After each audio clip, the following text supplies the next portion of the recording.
Kelas pengganti yang senyap. Malam itu hari Jumat, sekitar pukul 18.30 WIB. Angga dan belasan mahasiswa jurusan sastra sedang berkumpul di sebuah ruang kelas lantai 2 gedung tua fakultas mereka. Dosen mata kuliah sejarah kebudayaan mereka, Profesor Subroto, mendadak meminta kelas pengganti malam itu karena siangnya beliau ada rapat senat. Suasana kampus sudah sangat sepi. Lorong-lorong gedung hanya diterangi lampu neon yang sebagian berkedip-kedip. Angin malam yang berembus lewat jendela kayu besar membuat gorden kelas berkibar pelan. Tepat pukul 19, pintu kelas terbuka. Seorang pria tua dengan batik coklat lengan panjang, kacamata tebal, dan rambut yang memutih berjalan masuk. Beliau membawa tas kulit usang dan langsung duduk di kursi dosen. Langkah kakinya sangat pelan, hampir tidak terdengar. "Selamat malam semuanya. Mari kita mulai perkuliahan malam ini," ucap sang dosen dengan suara yang sangat datar, berat, dan bergema aneh di ruangan. Perkuliahan berjalan seperti biasa. Sang dosen mulai menulis materi di papan tulis menggunakan kapur. Namun, Angga yang duduk di baris ketiga mulai merasakan ada sesuatu yang ganjil. Suara kapur yang digesekkan ke papan tulis sama sekali tidak terdengar. Padahal, tulisan berhuruf Jawa kuno itu jelas-jelas muncul di papan. Sang dosen mengajar membelakangi mahasiswa dalam waktu yang sangat lama, tanpa pernah sekalipun menolehkan wajahnya ke arah kelas.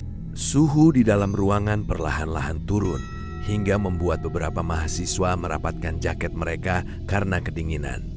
Di tengah keheningan itu, ponsel Angga yang ditaruh di atas meja bergetar. Sebuah notifikasi pesan masuk di grup WhatsApp kelas mereka. Pesan itu datang dari Profesor Subroto.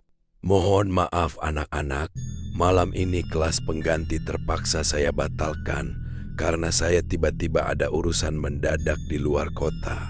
Silakan belajar mandiri di rumah ya." Seketika atmosfer di dalam kelas berubah menjadi sangat tegang. Angga melirik teman sebangkunya, Citra. Citra rupanya juga membaca pesan tersebut. Wajah gadis itu mendadak pucat pasi. Matanya melotot menatap ke arah depan. Beberapa mahasiswa di barisan depan mulai menyadari keanehan ini. Mereka saling berbisik dengan suara bergetar. Untuk memastikan apa yang sebenarnya terjadi, seorang mahasiswa di barisan paling depan dengan sengaja menjatuhkan pulpennya ke lantai. Pulpen itu menggelinding tepat ke arah bawah meja dosen. Mahasiswa itu membungkuk untuk mengambil pulpennya. Namun, saat ia melihat ke bawah meja, ia tidak menemukan sepasang kaki.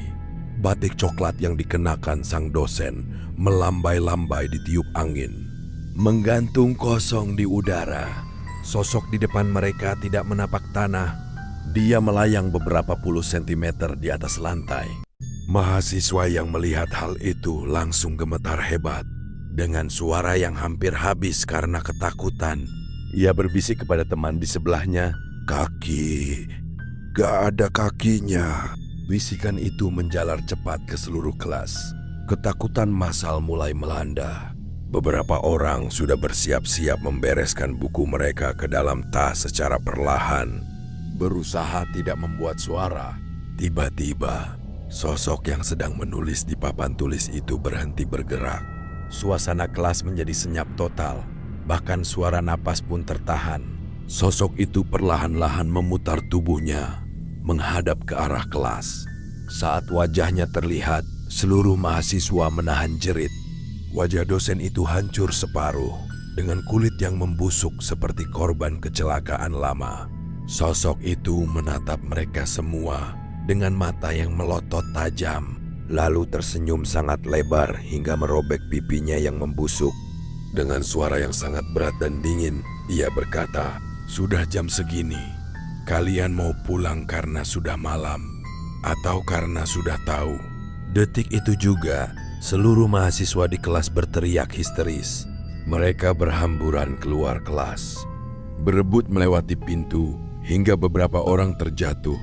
Mereka berlari menuruni tangga tanpa berani menoleh ke belakang, meninggalkan barang-barang mereka yang tertinggal di dalam kelas.